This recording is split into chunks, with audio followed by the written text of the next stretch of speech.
Hey everyone, welcome to the Commissioners Clubhouse and the LCC Network for Wild Card Weekend.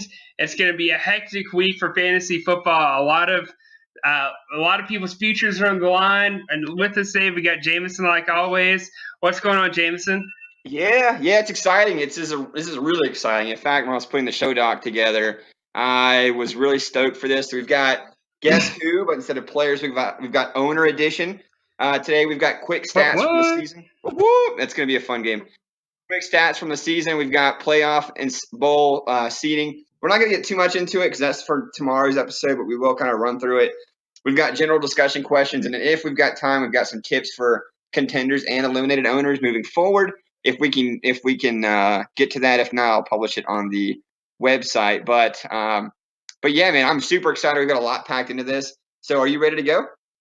Yeah, definitely. Right, cool. So for this game, so Guess Who's Owner Edition, a set of players. So this could be any of the 24 owners around the league. I'll give you some questions. I'll give you some hints. See if you can guess who it is. And if you're playing from home right now, because I know some people did this last time, feel free to pause it and try to guess. Let me know if you get it right. So owner number one. So this person was one of the two teams that did not score 300 points or more this season. They didn't break 300 points. There's only two teams that didn't do that. They had the second lowest efficiency rating in their conference, and their all-play winning record was only 50.7%. So if you're not familiar with all-play winning record, what that is if you were to play every team every week, that's your total play record, and you can see that in the standings. It'll show it off to the side. Usually, teams you want it in the 60s or so if you're competitive. Down in the 40s and the low 50s, you're usually not a very competitive team. So, with those three hints, who do you think this owner would be? Man, it's tough. I'm going to go ahead and say it's probably someone in the Top Shotters Conference. Am I right about that, at least? You are right about that. Okay. That helps a little bit. So I'm thinking, man, that's crazy that didn't score 300 or more. That's pretty bad. The all-play winning, that's the one that is getting me because I want to say Kevin, but I feel like his all-play winning percentage would be lower than 50%. It is low. It's significantly lower than 50%. God. Then I'm going to – all right. I'm going to go on a limb here. Is it Matt? It is not Matt. It is not Matt. You want one more guess before I tell you? Hang on. Give me one more. Charles. It is not Charles. This is going to shock you. Man. It's Hunter. This is Hunter of Champions. Oh, my God, dude. No way. I swear, didn't break 300 points all season long. 295 is his high. He has the second lowest efficiency in his entire conference. And if he were to play every team every week, he only would have won half of his games. Jesus. And he's the number one seed in the Top Shotters Conference with 10 wins. Oh, my God. Yeah, that's shocking. That is shocking. I was blown away when I was pulling these stats out. I doubt anyone got that one at home, even Hunter. Owner number two. So this person, they led their division in points for, points per game, maximum points, minimum points, which means they had a higher minimum than anyone else in their division. Points possible on the season. So they led in all those categories. They led their division in the all-play record and both power rankings over the season. And they beat as many Elite 12 playoff teams as their division rivals combined. Who is this owner? God. Yeah, who is this owner? Led their division points for. Oh, this is obviously an Elite 12 team. We can go ahead and say that. So we can narrow that to 12 teams. I mean, that doesn't say a whole lot just because you led your division, because you have Jade and Mike's division. So,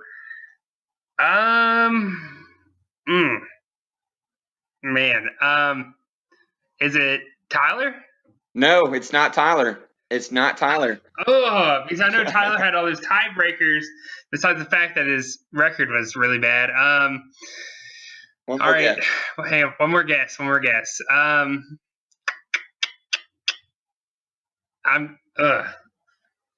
Mike. It is. It's Mike. It is dirty Mike. Yes. Is that dirty enough for you? Yes. So it is Mike. Mike led his division in points for, points per game, max points, min points, and points possible, all play record, and both power rankings, and beat as many Elite 12 playoff teams as in the entire division combined, and he still lost his division and didn't make the playoffs. Oh, man. The only reason I said Tyler was because of that last one. I know Tyler has pulled off a number of upsets. Well, I mean, at the beginning of the year, he was just winning games. They weren't really upsets, but yeah, that's why I went Tyler with the first one. But that makes sense for Mike because his division wasn't very good. Yeah, and these stats are all true. Now, they're intentionally misleading, so you don't get it very easy, but they're all true. So this goes to show you can pick and pull stats to make your team look good or bad. All that matters is wins. So last owner, this person has the second lowest efficiency rating in their conference. So this is obviously the Elite 12. So we already had Hunter, in the other one. They finished in the bottom quarter in points for in the conference. In fact, they finished 9th in points for. Less than half their wins were against teams that didn't make the playoffs. So most of their wins were against teams that didn't make the playoffs. Who do you think this owner is? Oh, man. So, wait, most of their wins are against teams that did make the playoffs? Is that what you're saying? Did not make the playoffs. Most of their wins were against teams that did not make the playoffs. Oh, is it Jade? It's not Jade. It is not Jade. Dang it. One more guess. All right. All right. I'm gonna say is it someone in the top shotters? No. It's the Elite 12. No, it is the Elite 12. Okay. Man, so it's not Jade. So hang on, let me go through this again. Had the second lowest efficiency in the conference. I think Tyler had the worst. Finished the bottom quarter in points for in the conference. So I don't. It's not Bryson. It's not Jade. I don't think it's Tyler. I'm gonna have to go with. Peyton? Nope, it's not Peyton either. It's your dad. It's John. Wow. Second lowest efficiency rating in our conference. Bottom quarter in points for, and less than half his wins. Came against teams. No, most of his wins came against teams that didn't make the playoffs. That's crazy. It is crazy. Considering that he's the number 2 seed and has the bye. Yeah. So, speaking of that, so a couple quick stats, so things that intrigued me, and feel free to throw in a few of yours if you want. I know we've kind of talked about some of these things on the side. Eastside Brawler started 2-4 and won 6 straight to clinch the division and a bye going into the playoffs, which was crazy. 2-4. Way to rub that in. Way to rub it. Sorry about that. Way to rub the salt in the wound there. Sorry about that. And then I guess this is going to hurt a little bit more. You started 5-0 and then lost 4 straight to end the season and fell all the way to the 6th seed. That's right. Cameron's loss took him from the 3rd seed potential all the way to the McDonald's Bowl in one game, which is like, I don't know, like an 8 ranked spread, which is insane to me, all the way to playing Bryson in the McDonald's Bowl. Tyler lost 4 of his last 5 and missed the playoffs again, even though he scored over 300 the last 2 weeks. He lost both of those games. Isaac started 0-3 and then went 7-2 and led the conference in scoring, which is interesting. We had our first 5-win team, I think. Was this our first 5-win team win a division and get in the playoffs with Jade? If I'm not mistaken. Yeah. Yep, first one. Hang on. I got another one for you. Okay. So we were talking about – I went back and looked, by the way. So my dad has scored 3,202 points. Overall, that's actually pretty low for the entire league. Or I wouldn't say pretty low. It's like middle of the road, essentially, 3,200. Over 1,000 of those points came within the last 4 weeks. Oh, wow. In fact, 1,165 have been within the past 4 weeks, which I'll talk about a little bit more. The reason why his team's even where it is right now in points for is because of how hot his team has gotten on the second half of the year. He's really turned it on at the right time. Yeah, he went 6-0 on the second half of the season. Yeah. 6-0. He was 2-4, and he ended the season at 8-4. That's crazy. Yeah. Yeah, no, that's kind of why I'm going through some of these stats, because it's amazing. And I hear a lot, oh, fantasy's not fair. And this is why it can change at, like the drop of a hat. You never know what's going to happen, especially early on in the season. And it's not fair. All sorts of things happen. But yeah, to go 2-4 and win 6 straight, I mean, that's definitely a good accomplishment. In the other conference, Cody started 8-1, lost the last 3, and fell all the way to is it the 5th seed? The 5th seed, if I'm not mistaken, in his conference, which is crazy because he was locked in as at number 1, it looked like, for a long time. The other end of that, Mufali won 4 straight, clinched his division and a bye. So he's a good-looking team right now. Charles could have won 7 more games this year if he had set the right lineup. He could have won 10 total games. Man, that's rough. That's more than anybody by 1. That is rough. That's way more. Most people get 3 or 4. 7 more. Yeah. A lot of people say, oh, I had bad luck or this. I mean, he really could have turned his whole season around. I mean, he really just missed. He had an incredibly low efficiency rating. Another stat, both Hunter and I started 2-2 and won 8 straight to end the season, and both took number 1 seeds. And then finally, our conferences split the matchup 6-6 in week 12. So our season-long tiebreaker is going to be the overall championship game in week 16. Which was the same last year, if I'm not mistaken. We split last year. It was. Yeah. Last year, yep. So I just thought those things were interesting. And go ahead. I was about to say, I've got another one there. Yeah. This one's like pretty irrelevant, but I thought it was kind of funny. The only division in the entire conference where all 3 teams had an efficiency rating of 85%, 85 point something. Guess what division it was? It was not mine, not yours. Jade's. Yep. It was Jade's. They all had 85.6, 85.6, and 85.7, if I'm not mistaken. Yep. It's weird that they all, and really that's not a bad efficiency score. That's pretty. No, it's not bad. That's pretty solid. That's above average. I look at that and that's not bad. And then you look at some others. There's people like Tyler who, remember at one point I kept saying a couple weeks in a row his efficiency was like hovering around 78%. Well, because of last week, he bumped it up to almost 83%.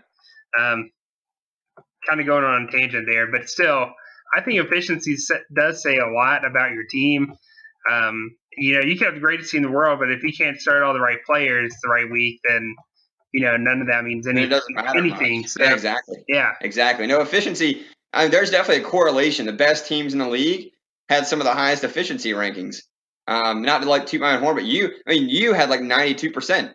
I had like 87. Isaac had 87. Cody had 86 or 87 or 88, something like that. Mufali. There's definitely a lot of correlation there between efficiency and overall record and stuff. So, all right, cool. But anything else you want to add to that, or you want to move on to playoff season? Yeah. I'll add something to it. Between Kevin and Bryson, their combined power ranking was I'll do their alternate power ranking. Was a whopping. You ready for this? Yeah. It was a whopping 9. That was their alternate power rank. Man. 9 points. That's not their rank. 9 points. I'll compare that to you, Jameson, with the highest at 67. Wow. And Mafali and Cody with 68. That just shows how bad both of those teams were this year. But with that said, I think any team, especially in this league, can easily rebound if they do the right stuff. Yeah. However, this is Kevin's second year in a row not making the playoffs. So something has got to give there. He can't be – well, I guess he can be that bad for that long. But, something's going to give eventually for him, I feel like. So, no, we'll see.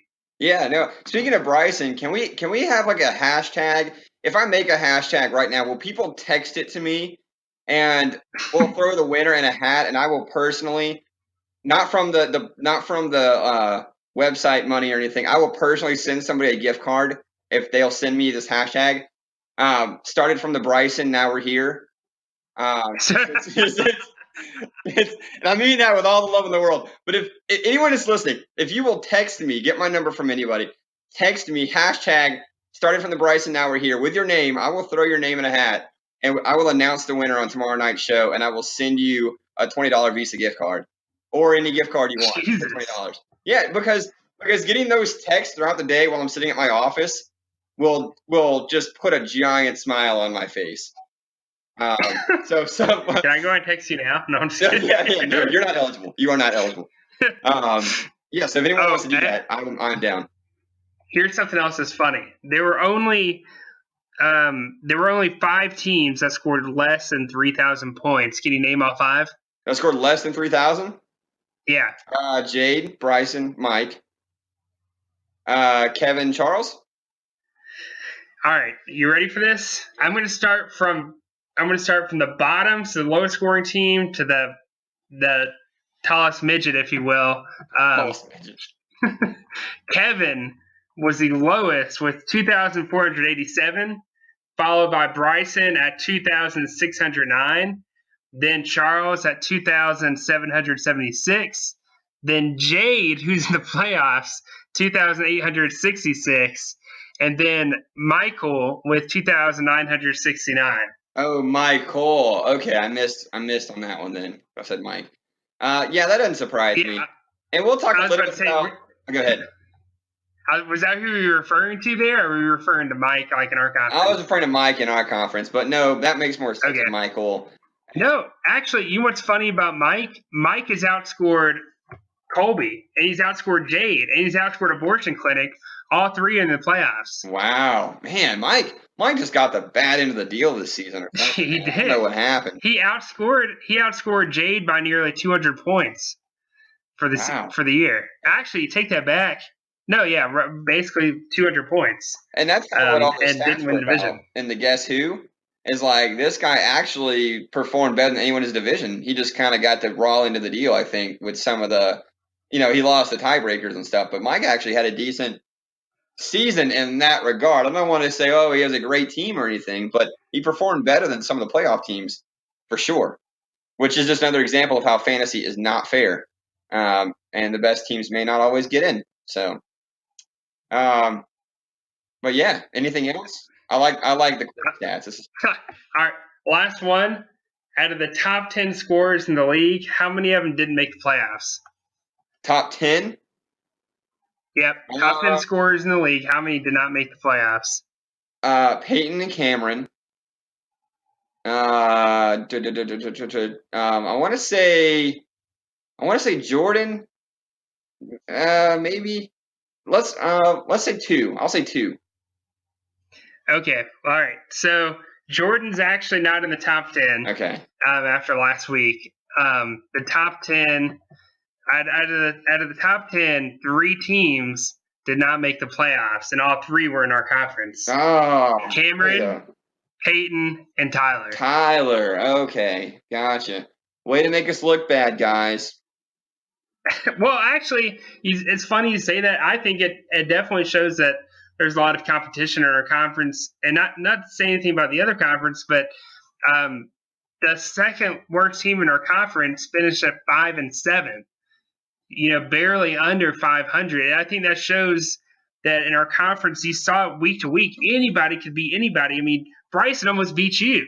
I mean, literally, like a stat change difference in the game right there between you and Bryson. Bryson's the worst team in our conference. Hashtag started from the Bryson, now we're here. That's right. That's right.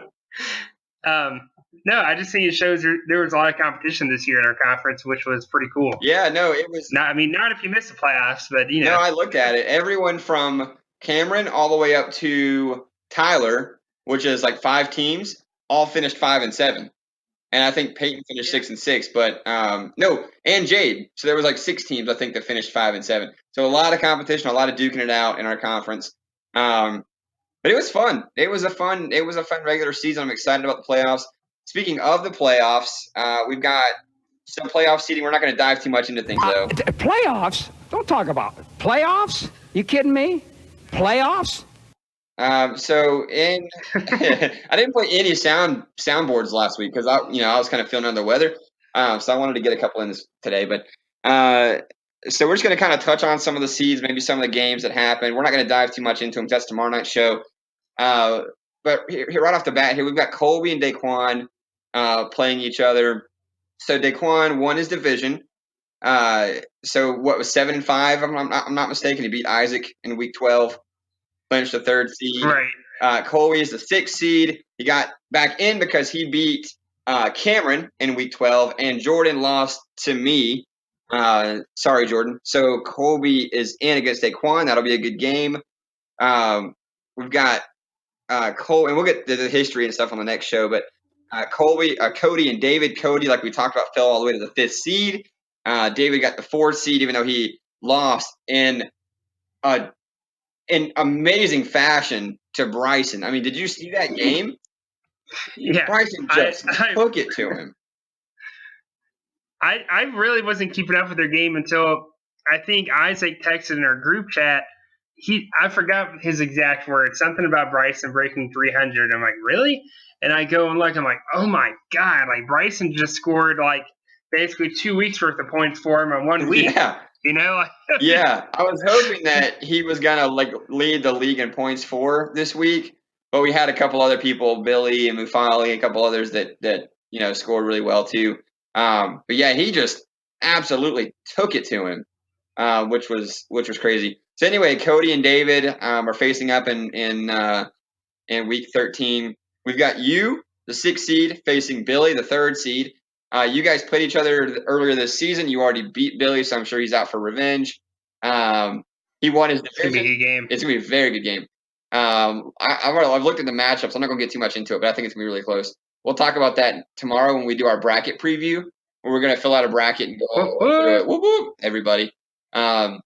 So I lost my train of thought. Sorry. So Billy won in week 12. He just destroyed Kevin like we thought he would. You couldn't bring it home, so you got the 6th seed. So Billy's at home. And then 2 years in a row, man, that I've lost week 12. 2 years in a row, and this one, lucky for you, you're already in. Both the teams that like didn't finish last. Well, no, Daquan did finish last in the conference last year, but Michael, one of the bottom teams in their conference too, man. I don't know, just curse, I guess. Yeah, you just can't get past some of the bottom of the barrel in the other conference sometimes. I'd say that, but a lot of that was self-inflicted. I mean, I started a receiver. I wasn't paying attention. Thursday night, I never really had a chance to double-check my lineup because, 3-hour time difference, I was eating dinner, like Thanksgiving dinner with Maria. So I wasn't even thinking about, the game or anything. And I'm like, I think it was like, probably the last 2 minutes of the game. I get on there. I'm like, oh my God, I left him in there, and Jesus. But I mean, either way, I still would have lost. It would have been like a 1-point game though if it would have started. I forgot who it was that scored like 17 or 18. Would have been literally a stat change away from winning that game. Yeah, no, wouldn't that be crazy to change a stat change like in week 12 as the playoffs are already set? We've already talked about them and everything. Dude, I know. And then it literally changes your entire seating. But we've never had a stat change in the playoffs, so I don't know if that's a My Fantasy League thing. They just don't do it once the playoffs start. But I don't know if you ever noticed, but they've never changed the stats during the postseason. No, I would imagine that it just doesn't happen. I mean, they've got to change the stats. They're not going to keep incorrect stats just because it's in the postseason. I wouldn't imagine. I don't know. It was weird though. I don't know. For example, in the other IDP league I'm in, there's never a stat change. You never get an email saying, like on Thursday, saying the previous week's scores or whatever. It never happens. But for some reason, ours, it does. I don't know if that's something. I honestly, I can't explain it, but it's just kind of weird. Huh. Well, I guess we'll find out in a couple weeks or this week. Yeah. This week. Yeah. We've got Isaac and Jade playing each other. They played each other week 11. Isaac beat him, and he's got the 5th seed. And I know Jade's got the home field advantage and all, but this feels like a complete smackdown coming up. We'll talk about that a little more tomorrow. But Isaac lost in week 12. Jade lost in week 12. It didn't matter because Mike lost in week 12, so he kept a hold of the division. And then finally, Bryson and Cameron playing in the Elite 12 McDonald's Value Meal Bowl for a gift card. Here we go. I did not expect Cameron to be here, the 12th seed and the 11th seed. But here we are. But, I mean, I think everyone's still engaged. Everyone's still interested. And I'm interested to see what happens in this game, to see if Bryson can salvage his season, with a bowl game. With a Happy Meal. With a Happy Meal. Make him happy with a Happy Meal. Yeah. Well, the thing is, though, I mean, we probably won't even really talk much about the bowl game on the next episode, not like with the playoff games. But I'm interested to see how Bryson comes into this game, after scoring over 300 points. Does he do it again, or does he go back to that 202 number, or even below that? Yeah, it'll be interesting to see. I mean, the chances that he does it again, I think, in my opinion, are pretty slim. I mean, I don't know if what's better chance, Jay beating Isaac or Bryson scoring 300 points again. They both are not things I would like to bet on at all, unless I'm taking the under. Yeah, so we'll see. We'll talk a little more about those tomorrow. So I don't want to get too much into that. We got history and predictions and stuff on. All right. But general discussion questions. Since we're in the playoffs, I wanted to talk a little bit about some of these teams and kind of get your thoughts. So, who is your favorite playoff team in the Top Shotters Conference, and why? So, who do you like on that side? Well, it may be somewhat surprising to some people after the past few weeks, but my favorite is still Cody, despite the fact that he went from the 1st seed to the 5th seed in just a matter of 2-3 weeks. Sure, you can say Mafali's team is just really playing good. Hunter hasn't lost a game in forever. You can talk about how Colby's team has potential to do good week to week. Well, here's the thing: when you look at Cody's roster, I don't see any team really in the league that has as much depth as Cody's. So when I'm thinking, potential injuries that could happen to any playoff game, and how if he manages to win that, he could still plug this other guy in the following week and really still continue that momentum going forward. And here's the thing: he is still leading the league in points for, despite last week of Mafali's beatdown. He's still leading by 6 points, actually, points for over Mafali. He's also outscored our our best team in our conference, 2 best teams in our conference, by over 100, almost 200 points. So I still really believe in Cody's team, despite the fact that he's the 5th seed. I mean, he had his worst week. Week 9? No, sorry, week 10. His worst week has been 267. That's crazy. That means he's most of the time he's scored over 300. I'm sorry, my team is still, without a doubt, Cody for my favorite at the moment. Okay, yeah. I mean, I didn't pick Cody, but I don't have an issue with that at all. I mean, that's I can definitely see that. I went with Mufali. He's on the 4-game winning streak, which is not by itself doesn't say anything, but I think it's still impressive. His points for, I mean, Cody still ended up beating him, but Mufali closed that gap quickly. I mean, he's been on fire the last 4 games. The makeup of his defense is unreal. Telvin Smith, Landon Collins, Derwin James, Malcolm Jenkins, Daniel Hunter, Roquan Smith. I mean, these guys have been tearing it up lately. I really like that. He came through a really tough division, even being down by 3 games, not long ago. And I mean, I really like him to stay on a hot streak, especially if David can somehow beat Cody and eke into that game against Mufali. To me, that's a straight ride all the way to the conference final. So I like Mufali a lot, but but I don't think Cody's a bad choice there, if that makes sense at all. So. No, I mean, I feel comfortable with you saying Mufali too. I just, I still think Cody's got the edge. I mean, if they were to play each other 10 times, they probably split. Maybe Cody gets 6 or something. I will say this though: the past 3 weeks, here's what you have going for you. Cody in the past 3 weeks has scored 857 points in the past 3. Mafali scored over 1,000 the past 3 weeks. Yeah. So if you look at the hot streak, which I think is probably one of the most important factors about the postseason, to me, when I look at the teams that go deep into the playoffs, they're the teams that are the hottest between weeks 9 through 12, or even weeks 10 through 12.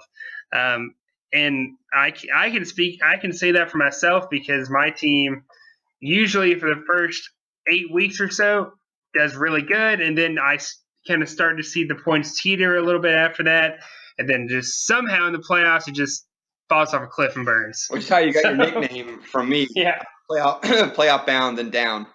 that's right. We were talking about we're not proud. we're proud.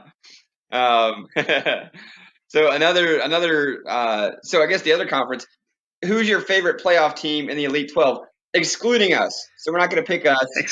Excluding us, who do you have as your favorite team in our conference? Excluding us, this one will shock a lot of people that haven't heard me talk about this. But this is going to piss off Isaac. This is going to piss Isaac off. This is going to piss Isaac off so much. Hearing about this, he hates hearing about it, but you can't deny it. Eastside Brawlers, that is my dad. That's John, to everyone else. He has been phenomenal, and it's literally all because of his offense and Clinton Dix on defense. I mean, dude, his team is, other than the last week where he scored 250, which is the lowest he scored in a number of weeks now, dude, his team's firing on all cylinders. In the past 3 weeks, I want to say he scored like over 1,000 points. So again, he's one of those teams that here at the end of the season is just doing really well. And people think I'm crazy for saying this. And let the doubters doubt is what I say. But this offense reminds me a lot of Kyle's offense last year. And you can say, oh, well, he had DeAndre Hopkins. You know, his running backs were so much, but he had Todd Gurley, blah, blah, blah. Listen. He doesn't have the big names that Kyle's offense had last year, but his points, I'm telling you, the past couple of weeks have been no different than the way Kyle's were last year. And sure, his team isn't very balanced. He's very dependent upon Christian McCaffrey, David Johnson, and Cam Newton. If one of them have a bad game, it will most likely cost him a playoff game. But with the Panthers' offense playing the way it is, and as bad as their defense is playing, I don't see Christian McCaffrey going anywhere, and I don't see Cam Newton dropping back either. I think you're going to see similar numbers the next couple of weeks. He's already got a bye week, so he's already in the divisional round. He's got to win 2 games, and he's in the Little Critter Bowl. So that's just me, but that is my team as of now. No, I just hear Isaac sitting. He sits at his office desk, listening to the podcast every Wednesday morning or Thursday morning. I just hear him going, "No, Patrick, no, Patrick, no, Patrick." I can't wait until he hears this. We're gonna get blasted in the group text. I can't believe you picked it, Patrick. Oh yeah. I know it's gonna be great. But so I don't have issues with some of that stuff. Some of the reasons I didn't pick him was some of the things we already mentioned: efficiency, points for. You mentioned CMC, and he has been hot. But I mean, I'm just so worried that someone's going to game plan for him and he's going to have a bad game and it's going to be in the playoffs. Although the Panthers do have a favorable fantasy schedule through the playoffs, I'm just so worried about that, man. I mean, all it takes is one bad game from CMC. And, I mean, CMC had 77 points last week and John scored 250, I think, if I'm not mistaken, from a 77-point CMC game. So, I mean – well, and here's another thing, though. I will say this. Last thing I say about him, he's got Cam Newton, number 5 quarterback in fantasy football right now. He's got Christian McCaffrey, top 5 running back right now. He's got 2 top 15 receivers right now. I think that says a lot about the offense that he's got put together. His defense, again, I get it. I'll even say it. His defense isn't great, even with Clinton Dix, but they're doing just enough. I don't know. that's just my 2 cents. I'll let you keep talking. Yeah. I don't hate that pick. I mean, you could have picked someone else that I think I've had more issue with. But my pick is the guy that's going to face him in Week 14, which is Isaac. I'll go again, excluding us. Isaac led the conference in points for, has a super high efficiency, super high powering, and I love the team makeup. Man, he's got Aaron Rodgers has been a little down, but he's been extremely active on the waiver wire, maybe a little too active some weeks. But he's got good running backs with Kareem Hunt, Phillip Lindsay's got good receivers there with Hopkins. The defense has been really solid. I mean, he's scored 300 points. I think 8 of 12 weeks or 7 of 12 weeks or something like that. So I mean, as long as he doesn't catch one of those down weeks in the playoffs, I think he'll be awesome. So I mean, I see Isaac going all the way to the conference final. So that's who I have, excluding us, of course, in our conference. But again, I don't hate your pick. I think John has a lot of potential for sure. So, well, what's the next question that we have here?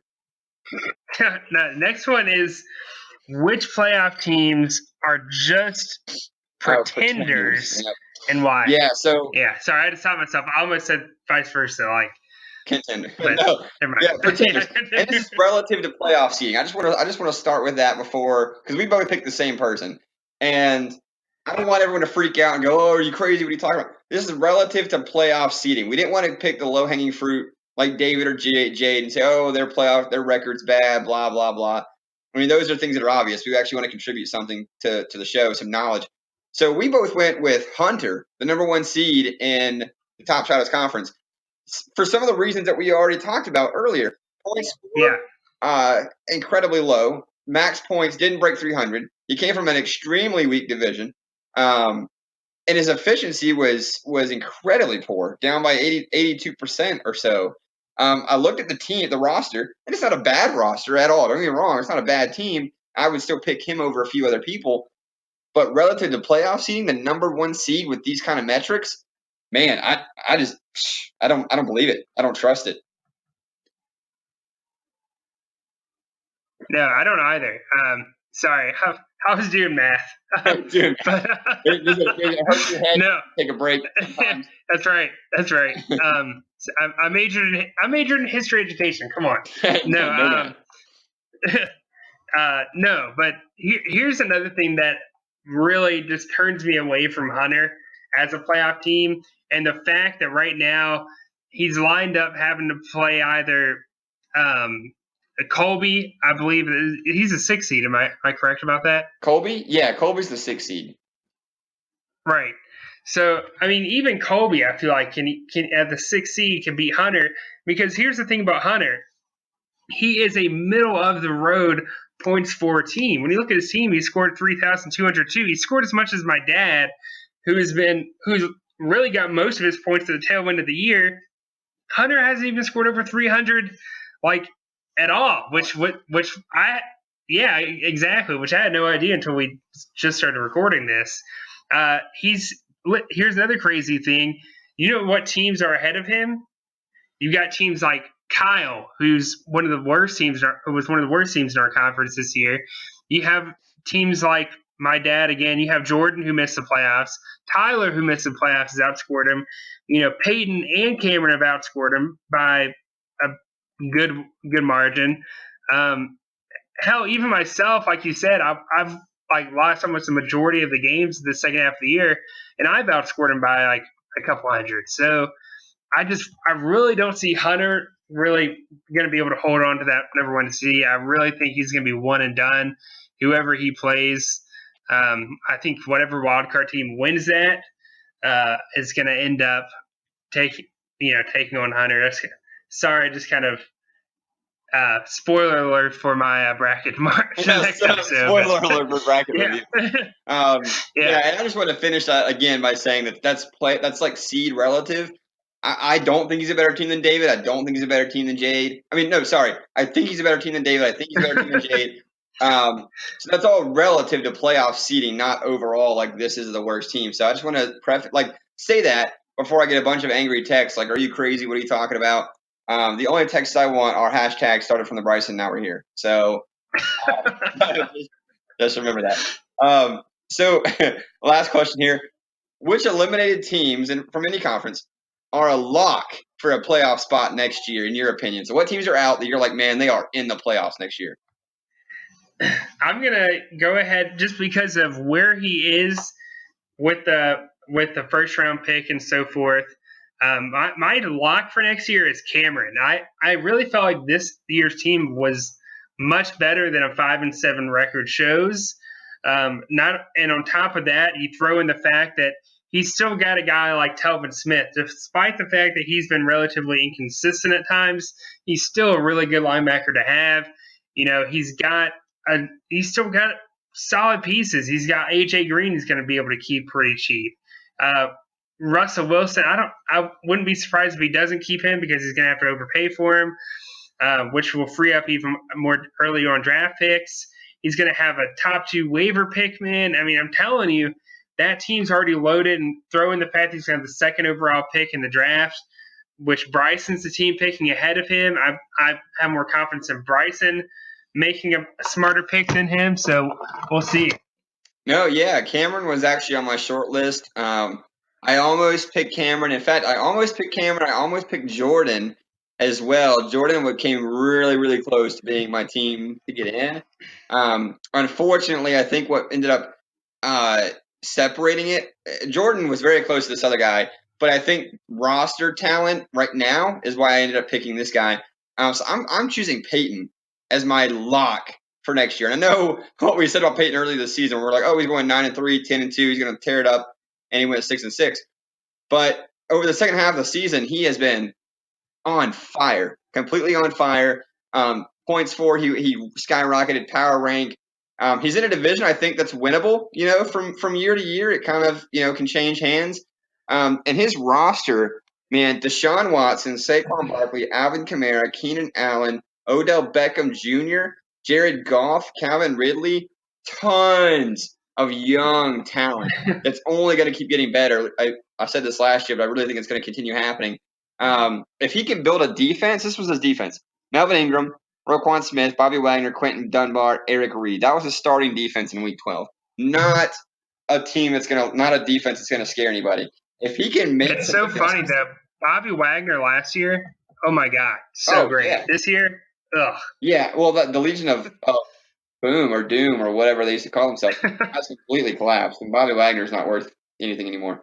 No, but yeah, I mean, his offense is amazing, and they really caught on the second half of the season. I really think if he can make some adjustments, he can be right back in this thing next year. So I'm really looking. Go ahead. Sorry, this is kind of random, I know, but we were just talking about Bobby Wagner. Out of the top 10 linebackers this year so far, how many of them do you think were in the top 10 last year? Deion Jones isn't. Quan's not. Zach Brown's not. Bobby Wagner's not. Luke Kuechly's probably not. Blake Martinez, I would say 1. Oh, there's actually I think four linebackers that were in the top 10 last year that are in this year. That means 60%. That's a huge turnover rate from linebackers from last year to linebackers this year that were good. I don't know if that says there's just there's more inconsistency with IDP players, or maybe it's a changing of the guard that the NFL is going through right now for just linebackers in general. I mean, Kiko Alonso is a top 3 linebacker this year. You go back and look at him previous year, and he was totally irrelevant. So, I don't know. Just throwing that out there, we're talking about both of these teams. Well, Peyton paid heavily for Bobby Wagner. While you look at Cameron, and he did the same thing for Telvin Smith. And Telvin Smith, luckily for him, was number 8. So, yeah, I don't know. Sorry, that was kind of random. No, yeah, that's what this podcast is for, man. That's why we have all the power. We can do those things. This is our own show. We can do whatever we want. All right, cool. Yeah, well, that's it for that. I mean, do you think we have time to do tips moving forward, or do you think we should just kind of throw this into a league article? What do you think? Tips moving forward, we weren't going to spend a whole lot of time on that. Anyways, I don't know. I'd say we could throw that into an article or maybe into the part 2 episode, because we don't want to make this episode like last week's where it was like an hour and 15 minutes. Yeah. Anything crazy. Yeah, we can't continue doing that. I'll throw this in a link or something if anyone has any questions or wants me to, because this is just notes I have. If anyone wants to wants me to expand on anything like that, feel free to ask me. But I'll throw this in there. You guys can look it over, see what you think. Feel free to look at it. Feel free not to. It's just to kind of help people who may be new to the playoffs or people who aren't even in the playoffs. So, but yeah, with that, Pat, that's it for this show, man. Yeah. Again, everyone, make sure you're staying active and so forth. Just a couple public announcements. One, for the teams that have already been eliminated from the playoffs and the top shot of this conference, the league website has already locked you out from making any more ad drafts the rest of the year, so you're stuck with your current roster. Same thing's going to happen to our conference once teams are eliminated from the playoffs or have already played their bowl game. So, for example, Cameron and Bryson will have this week and this week only to make ad drafts, and after that they are done until the offseason starts. But at the same time, at the Visa Card Bowl, the bowl game is on week 15. They have until week 15 to make ad drops. And playoff teams, you have until you are eliminated, and before the system will lock you out.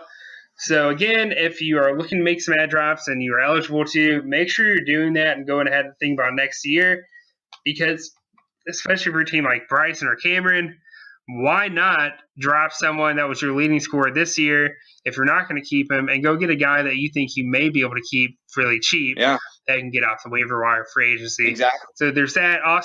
Also, all the awards, results never changed from the last episode when we talked about them. Those last 3 teams that didn't vote ended up not voting. So all the results are still the same. Feel free to go on the website and check that out.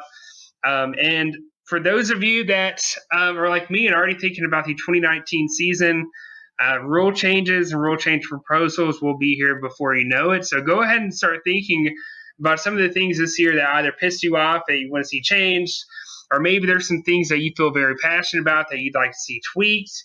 Go ahead and start thinking about that. Jot that down on a notepad or on your phone, because before you know it, we will be talking about rule changes and rule change proposals. And I wouldn't be surprised in one of our episodes we end up talking about some of our ideas for rule changes and so forth. So just throwing that out there. Jameson, another great episode, man. Really enjoyed doing this. Yeah. Maybe we'll get a guest on during the playoffs sometime, one of our episodes. We definitely need to get a guest on. Tomorrow's episode, Fantasy MVPs for the playoffs. We're going to dive into the playoff game previews really in depth, since there's only a few of them, and then we're going to go through our bracket and let people know kind of what we're thinking. So it's going to be an awesome show. I'm excited, and with that, I am signing off. So good night, everybody, or good day, whatever time you're listening to this, and we'll see you on the next show. All right.